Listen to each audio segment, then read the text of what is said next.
morning students. Last standard commerce, unit 2 forms of business organization, chapter 5 Hindu undivided family and partnership. So in this video we are going to discuss meaning and definition of partnership, characters of partnership and advantages of partnership. So first we are going to discuss meaning of partnership. Introduction. Partnership form of organization is a extension of sole proprietorship. It has already been explained that a sole proprietor form a organization suffer from severe drawbacks such as limited capital, limited managerial ability, concentrated risk and less chances for expansion and growth, etc. So with the result, the sole trader is compelled to seek the cooperation of others so that he can meet the changing situation effectively. So generally, when a sole trader finds it difficult to handle the problems of growth and expansion, he takes a partner. So thus it represents the next stage in the evaluation of business organization. So partnership, so already means the partnership extension of sole proprietorship. So the sole trader is difficult to expand the business or growth the business, so it takes a partner, so carry on the business. So what is mean by partnership? So the person who entered into the partnership are individually called partners. So the person who are all enter into the partnership, the person are individually called the partners and collectively called as firm. So according to section 4 of the Partnership Act 1932, partnership is the relationship between persons who have agreed to share the profit of the business carried on by all or any of them acting for all.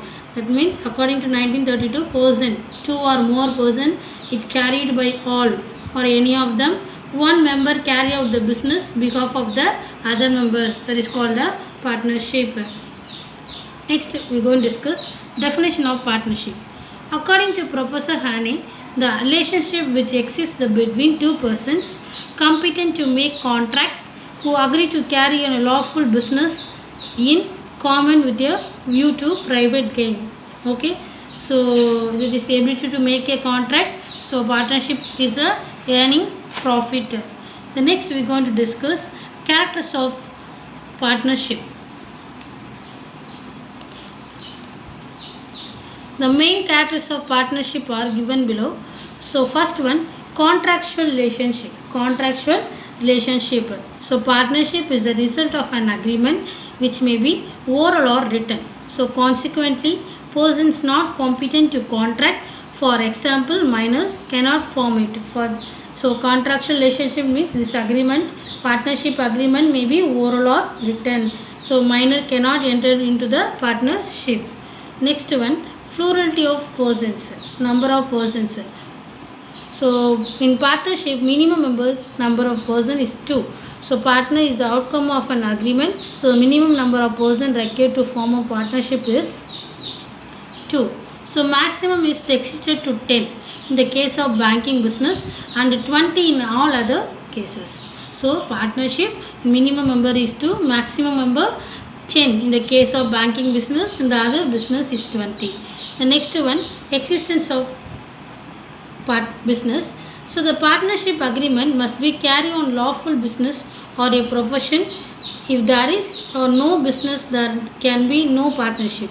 So in other words, partnership is not a club or a charitable association. So partnership is an agreement. The next one, sharing profits. So the business must be carried on with the view to earning profit. So all the business to earn more profit. So share among all the partners. All the partners share the profits and losses. So an agreement to undertake philanthropic activities. Philanthropic activities means voluntary engaging themselves. Activities like helping to the poor people or help to the society, doing good society and the activities.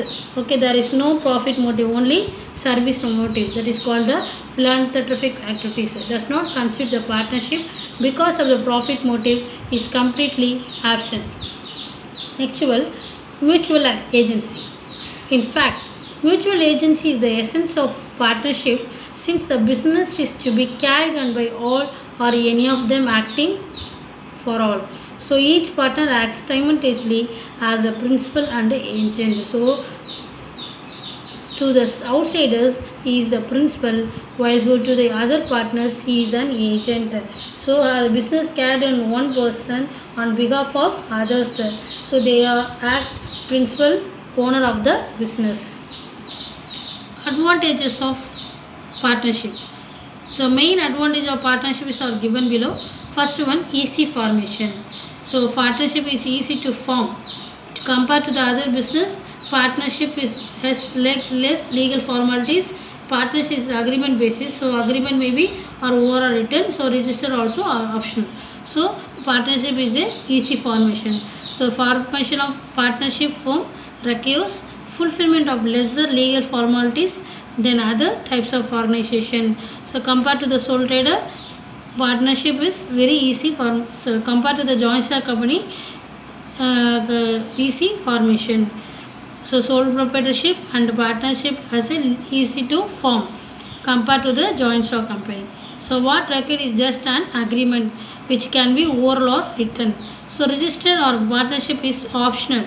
Further, even if a firm wants to get itself registered, the registration process is very simple. Next one, availability of larger resources. So the combined capital of all the partners and the greater borrowing capacity make the available larger financial resources. So all the partners are bringing in the capital for their contribution in the partnership firm. So large resources are available to expand the business. The new partners can be admitted in the firm. That is called the availability of large resources. So new partners can also be taken into the partnership to secure the more capital. So as a result, expansion of the business and unit becomes feasible. Okay, next one, benefit of consultation. So two heads are between than one. Okay, wise decision can be possible when the issues and the subject matters are thoroughly discussed. There is no place for the hasty decision. So when any issues are raised, it can be solved after discussing the other partners. Wise decision can take place here. Next one, division of work and greater managerial efficiency. The staggering load of management work can be judicially distributed among the partners according to their experience, knowledge and taste. For example, one partner can look after the purchase and the another sales, yet another accounting, etc. So thus when the burden is lightened, supervision by each partner over the allocated area of management becomes effective and efficient. So this ensures greater managerial efficiency.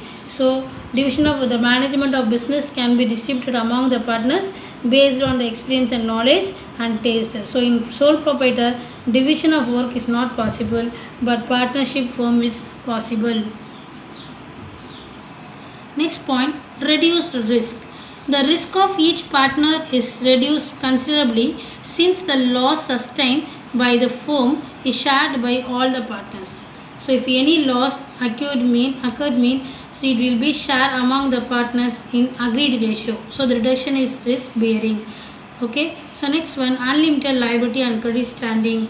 So you know that the liability of sole trader is unlimited. So the liability of partner also is unlimited. So if the assets of the firm are not enough to meet the debts, even his personal property will be pledged. So the creditors and bankers are ready to finance more funds to the partnership firm.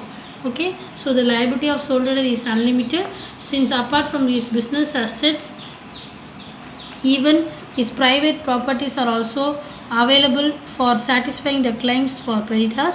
Hence creditors may given more loans because they can get back the loan from the personal properties of sole traders. So thus high credit rating helps to the sole trader to borrow money funds from the suppliers and the banks. Next one, safeguard of the minority interest. For all the vital matters, unanimous consent of each partner is required. So, if there is no unanimity, such decisions are not accepted. So, all important decisions are taken by discussed with the consent all the partners. So, any partner, all the important decisions are taken by discussed with the consent all the partners. If any mismatch, that won't be accepted. So minor interest is safeguard. The next one, easy dissolution. So easy to dissolve the partnership. So no legal formalities is followed. So dissolution of partnership is all very simple. In case of partnership, will a 14 days notice by a partner in the connection with enough. So no legal hurdle there is therefore dissolving the firm. So in partnership firm, easy to dissolve the partnership firm. No legal formalities are followed. I hope you all understand this topic.